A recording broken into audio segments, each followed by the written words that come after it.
富人的3个儿子。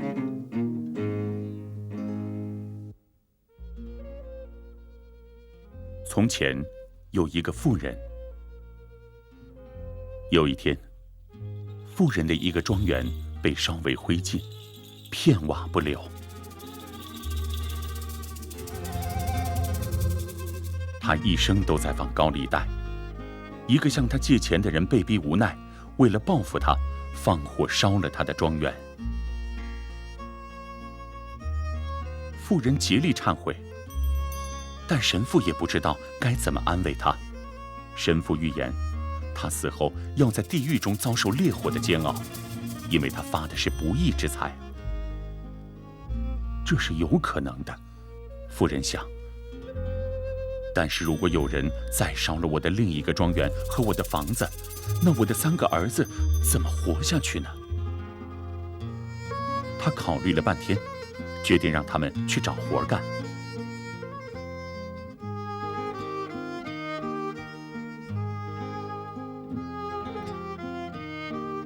他把大儿子送去参军，因为他很帅气。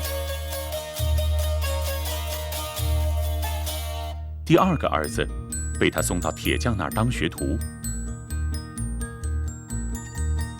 他对最小的儿子说道：“儿子，你当理发师正合适。”3个儿子都没反对，都按照父亲安排的去做了，因为他们都不喜欢干农活。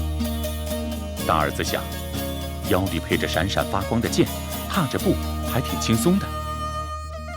另外2个想，当学徒也好，至少不用再拿镰刀扛锄头了。于是他们各自上路。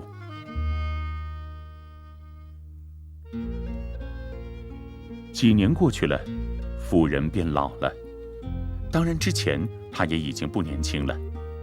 随着他越来越老，他一直在动脑筋，怎么才能摆脱神父预言的地狱烈火？他的3个儿子却没想那么多。骑兵整天跳舞，铁匠和理发师则忙着在姑娘之间拈花惹草。有一天，他们接到了父亲的信，让他们都回家。他们的父亲感觉自己将不久人世，想再看看他们。3个人都回了家，他们想，肯定能拿到点遗产，这样自己的生活会变得更美好。妇人问士兵儿子：“儿子啊，你当兵当得怎么样啊？”“哈哈，爸爸，王国里没有比我更优秀的士兵了，谁都不会像我这样舞剑。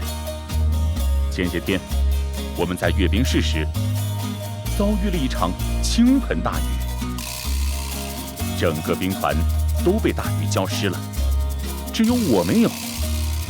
因为我飞快地挥着剑，把我头上的雨滴都赶开了。”老人听到这儿点了点头。我很高兴，我的儿子成为了这么优秀的士兵，我不用为你操心了。接下来，妇人问老2：“我的儿子，你的手艺学得怎么样啊？”“哈哈哈，爸爸，我敢说世界上再也没有和我一样的年轻铁匠了。昨天一辆豪华马车经过我们的作坊，是4匹马拉的那种。里面一个大老爷冲我们喊，要换马掌上面的马蹄铁，但没时间停下来换。我师傅只能摇头。就在他摇头那功夫，我跑着就把4匹马的马掌都钉好了，马车一刻都没停。”老人听到后也点了点头。“你的手艺学得不错嘛，我的儿子，你找到饭碗了。那么你呢，我的小儿子，你学会手艺了吗？”“我怎么会没学会呢？没有比昨天发生的事更能证明了。我跑着就把一只兔子的毛剃秃了，我剪子都没落到它身上。”老人听到这儿也点了点头，然后和3个儿子说：“儿子们，你们3个都能在困境下自谋出路了，你们也不需要我的财产了。那我就用这些财产，从地狱烈火中救赎自己吧。